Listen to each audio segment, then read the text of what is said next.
السلام علیکم دوستوں ہم آج بات کریں گے کہ فلسطینی مسلمانوں کی مدد کیسے کی جائے۔ اور دوستوں جب بات فلسطینی مسلمانوں کی مدد کی ہو تو جنگ خیبر کا ذکر کرنا بہت ضروری ہے۔ جنگ خیبر اسلامی تاریخ کی بہت ہی مشہور جنگ ہے۔ خیبر میں یہودیوں کے 7 قلعے تھے اور یہ یہودی وہیں سے بیٹھ کر مسلمانوں کے خلاف سازشیں کیا کرتے تھے۔ مسلمانوں کو نقصان پہنچانے کی طرح طرح کی ترکیبیں وہاں سے بیٹھ کر بنایا کرتے تھے۔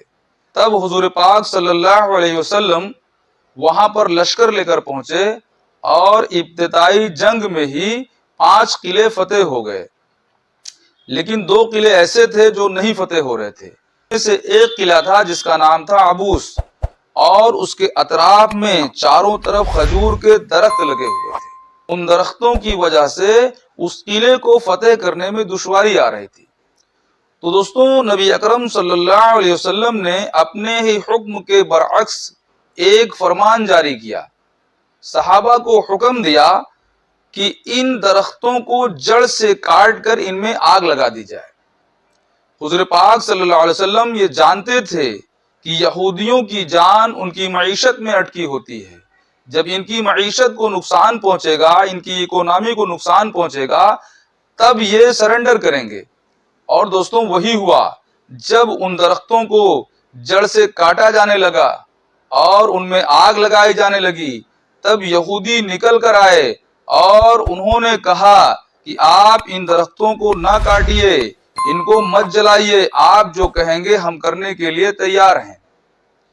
دوستوں اگر آج دیکھا جائے تو جس طریقے سے یہ اسرائیلی یہودی فلسطین کے مسلمانوں پر ظلم ڈھا رہے ہیں، وہاں کے بچوں کو، عورتوں کو اور بے قصور مسلمانوں کو، معصوم مسلمانوں کو قتل کر رہے ہیں، اب ہم وہاں جا کر ان کی مدد تو نہیں کر سکتے، ان کو کھانا نہیں کھلا سکتے، ان کی دوا علاج نہیں کرا سکتے، لیکن دوستوں ایک کام ہے جو ہم کر سکتے ہیں۔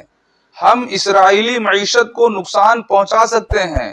اسرائیلی پروڈکٹ کا بائیکاٹ کر کے اور اسرائیل کی جو فیکٹریوں میں بنی ہوئی چیزیں ہیں ان کا ہم بائیکاٹ کر کے ہم فلسطین کی مدد کر سکتے ہیں۔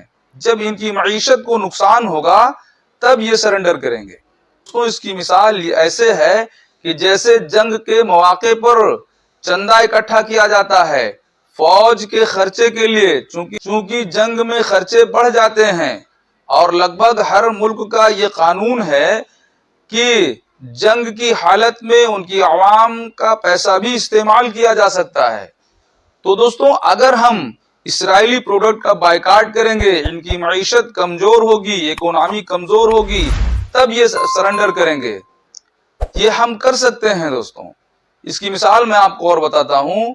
یہ ایک واقعہ بڑا مشہور ہے کہ یوسف علیہ السلام جب غلام بازار میں بیچے جا رہے تھے، جب ان کو غلام بازار میں بیچنے کے لیے لایا گیا تو بڑے بڑے سرمایہ دار ان کی خوبصورتی کو دیکھ کر وہاں خریدنے کے لیے پہنچے۔ دوستوں انہی خریداروں میں ایک بڑھیا تھی جو کچھ رسی بنانے کا سامان لے کر کے آئی، اور وہ بھی یوسف کے خریداروں کی لائن میں کھڑی ہو گئی۔ تو اس بڑھیا سے لوگوں نے کہا کہ اے بڑھیا، یہاں پر اتنے بڑے بڑے سرمایہ دار آئے ہیں اور اتنے بڑے بڑے مالدار آئے ہیں جو یوسف کو خریدنا چاہتے ہیں، تو اس حقیر سی چیز سے یوسف کو کیسے خریدے گی؟ تو اس بڑھیا نے جواب دیا کہ مجھے بھی پتا ہے کہ میں اس چیز سے یوسف کو خرید نہیں سکتی، لیکن یوسف کے خریداروں میں اپنا نام لکھوانا چاہتی ہوں۔ تو دوستوں ہم براہ راست فلسطین کے مسلمانوں کی مدد تو نہیں کر سکتے، لیکن ہم اسرائیلی پروڈکٹ کا بائیکاٹ کر کے، ان کی معیشت کو نقصان پہنچا کر کے ہم انڈائریکٹلی فلسطینی مسلمانوں کی مدد کر سکتے ہیں۔ تو میرے عزیز ساتھیوں، اس چیز کا عہد کر لیں کہ ہمیں اسرائیلی پروڈکٹ نہیں خریدنا ہے۔ اب تو گوگل کا زمانہ ہے، ہر آدمی کے ہاتھ میں اینڈرائڈ فون ہے، تو گوگل پر سرچ مار کر ہی چیز کو خریدیں کہ یہ کہیں اسرائیل کا پروڈکٹ تو نہیں ہے، اور اگر اسرائیل کا پروڈکٹ ہے تو اس کو بائیکاٹ کریں۔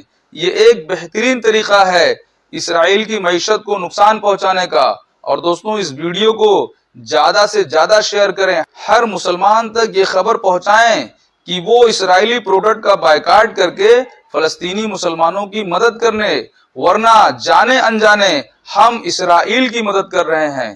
اور دوستوں یہ اسرائیلی پروڈکٹ کا خریدنا انڈائریکٹلی اسرائیل کی مدد کرنا ہی ہے، تو اس سے بچنے کی کوشش کریں۔